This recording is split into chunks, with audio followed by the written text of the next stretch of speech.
Bom, pessoal, vamos dar continuidade ao tema eletricidade. Agora, nessa aula, nós iremos falar sobre geradores elétricos, tá bom? Peguem o livro de vocês, módulo 3, das páginas 26 a 30. Bom, nós iremos iniciar a aula fazendo uma pequena reflexão. Então, bora lá usar nossa imaginação. Nessa imagem, nós temos um rapaz loiro, né? Como vocês estão vendo, o nome dele é Marcos.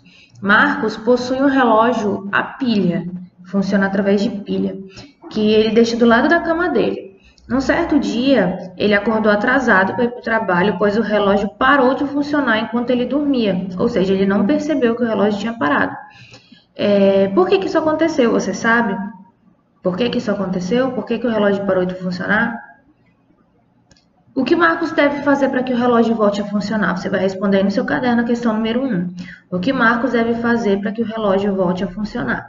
Número 2. Vocês já passaram por alguma situação em que o equipamento que vocês estavam usando, dependendo, ele descarregou e você não conseguiu mais utilizar o equipamento? O que você fez para que esse equipamento voltasse a funcionar? Você lembra o que foi feito? Bom, pensem um pouco. Provavelmente vocês responderam que foi trocar a pilha. Então foi isso que Marcos deveria ter feito, tá bom? Quando aí está perguntando o que ele deve fazer para voltar a funcionar, simplesmente ele deve trocar as pilhas ou recarregar as pilhas que estão nesse aparelho que ele está usando. Tá bom? Isso que nós fazemos, nós trocamos a bateria ou as pilhas para que eles voltem a funcionar.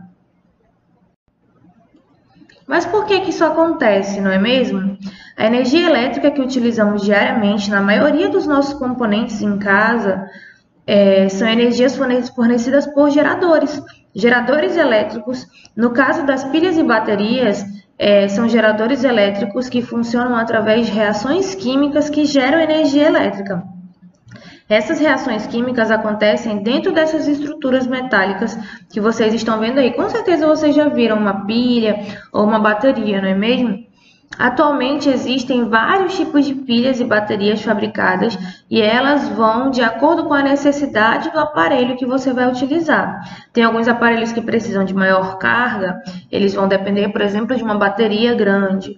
Existem equipamentos que precisam de uma carga menor, eles podem depender de uma pilha pequena, ou então de uma bateria dessas bem pequenininhas, tá bom? Então vai variar de acordo com a necessidade de cada aparelho da utilização da eletricidade, tá bom? Por exemplo, na foto ao lado a gente tem vários tipos de baterias e pilhas aí. Bom, aqui nós temos um pouco sobre a história de como a primeira pilha foi inventada. Ela foi inventada por um físico italiano chamado Alessandro Volta. Tá? O nome dessa pilha é pilha de Volta ou pilha voltaica.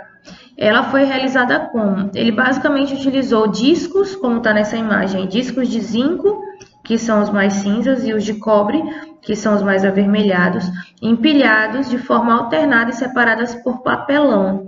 Esse papelão ele estava umedecido em água, sal e ácido.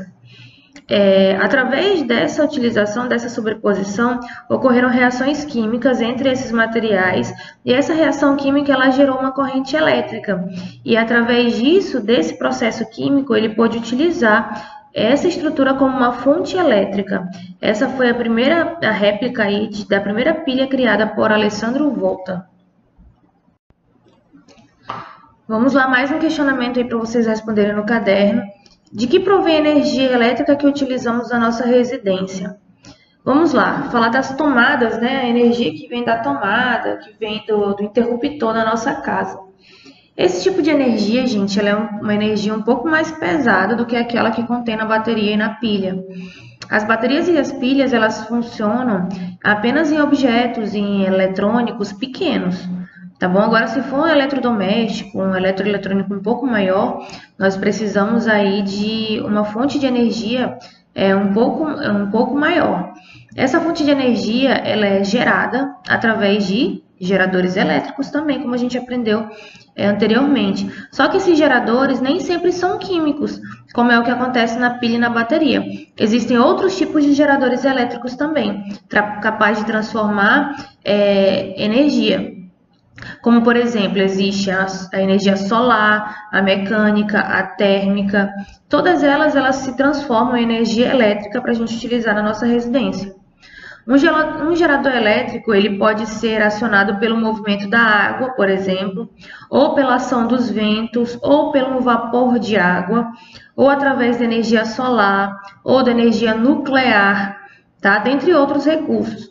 Os principais tipos de usinas elétricas de produção de energia elétrica do Brasil são usinas hidrelétricas, ou seja, utilizando a água, usinas termoelétricas, ou seja, utilizando a questão da temperatura, usinas eólicas, ou seja, usinas que utilizam os ventos, tá? Usinas termonucleares, são usinas que utilizam a questão da fissão nuclear para obtenção de energia, e usina solar, que são aquelas que vão utilizar o sol para obtenção de energia elétrica, tá bom? No próximo slide nós vamos ver alguns exemplos desses tipos de usinas.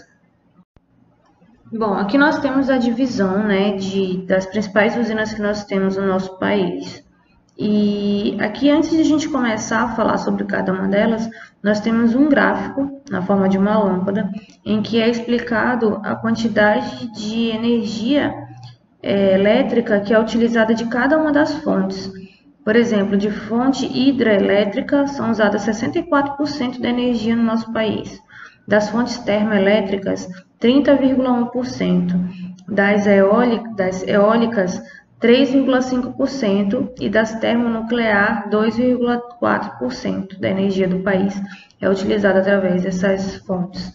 Tá bom? Então, vamos entender o que é uma usina hidrelétrica, que compõe 64% da utilização no nosso país. Ela basicamente é a utilização através do movimento da água. A água, ela tem uma grande força, gente. A água de uma corredeira, de um riacho, de um rio, ela tem uma pressão muito grande. E quando se faz uma barreira, uma determinada instalação chamada de usina hidrelétrica, essas construções, elas formam uma barragem, e essa barragem, ela faz com que a movimentação do rio ela seja direcionada por uma determinada estrutura. Essa estrutura se mexendo através do movimento da água, faz com que gere energia. Aqui a gente tem uma vista da usina hidrelétrica de Itaipu, que fica no Paraná, lá em Foz do Iguaçu. Tá vendo? Ó, eles têm uma barragem, uma estrutura feita pelo homem mesmo, uma estrutura física. Essa estrutura, ela faz com que a água ela passe por dentro de tubos de encanamento, tá bom? E através da passagem por esses tubos é gerada energia. As usinas termoelétricas, elas fazem geração de energia elétrica através de queima de combustíveis fósseis, por exemplo, carvão mineral, petróleo ou gás natural. A queima desses combustíveis, elas aquecem as águas nas caldeiras, produzindo vapor de água. E esse vapor, sob grande pressão, ele faz com que essas turbinas girem, acionando os geradores elétricos e produzindo energia elétrica. Tá bom? Nesse caso, nós temos o exemplo aí, a imagem da usina termoelétrica de Uruguaiana, em Uruguaiana, no Rio Grande do Sul. Mas nós temos aqui no nosso estado um exemplo grande de usina termoelétrica, que é a usina de Urucu. Já ouviram falar? Onde tem a questão da retirada do gás natural da nossa região. Outro tipo de fonte para obtenção de energia elétrica são as usinas eólicas. As usinas eólicas, elas são bonitas, né? Parecem uns cataventos. Na verdade, elas são mesmo. Elas recebem energia através da movimentação desses grandes hélices que possuem nos aerogeradores. Tá bom? Quando eles giram, eles fazem com que a energia elétrica seja produzida através desse movimento. As usinas eólicas, elas devem ser instaladas em locais de grande ocorrência de ventos, porque se for um local, por exemplo, aqui na nossa região é muito difícil ter uma usina eólica, porque a gente não tem muita ocorrência de vento. Agora, nas regiões litorâneas é muito mais fácil, porque as correntes de ar elas são muito mais frequentes. Por último, e não menos importante, nós temos aí o exemplo das usinas termonucleares, com o exemplo da usina termonuclear de Angra 2, em Angra dos Reis, no Rio de Janeiro. Nessas usinas, a energia elétrica é gerada com base em energia térmica liberada através de reações nucleares, que ocorrem dentro de alguns materiais, como urânio. Mas fiquem calmos, a gente não está falando de uma bomba nuclear, como você já deve ter escutado na prova de história, nas aulas de história e geografia, não. Nós estamos falando na utilização de materiais químicos, materiais que a gente tem na nossa natureza, para que aconteça uma reação ali, e aquela reação acaba gerando uma energia através de energia térmica, tá bom? E isso é convertido em energia elétrica posteriormente. Porém, a energia utilizada para aquecer a água e transformá-la em vapor provém de reações nucleares, tá bom? Bem interessante, não é mesmo? Eu acho que eu só esqueci de falar ali da usina eólica, né? Eu falei que era do litoral e tal, e o exemplo que ele mostra aí da usina eólica é do Parque Eólico na Costa Leste, lá no Ceará. Perceba, é uma região litorânea. Até está mostrando aí, ele está no local onde tem areia, muito provavelmente próximo às praias. Vamos lá, gente, focar um pouquinho. A aula é extensa, essa aula de hoje ela é grande, mas se a gente prestar atenção, ela é fácil de entender, tá certo? Aqui nós temos um quadro comparativo falando das vantagens e das desvantagens das determinadas fontes de energia elétrica. A primeira, que é a fonte tipo hidrelétrica. A fonte utilizando água tem uma vantagem que ela não emite gases poluentes na atmosfera da Terra e ela utiliza a água, que é um recurso natural renovável que já existe no nosso planeta. Qual é a desvantagem de uma hidrelétrica?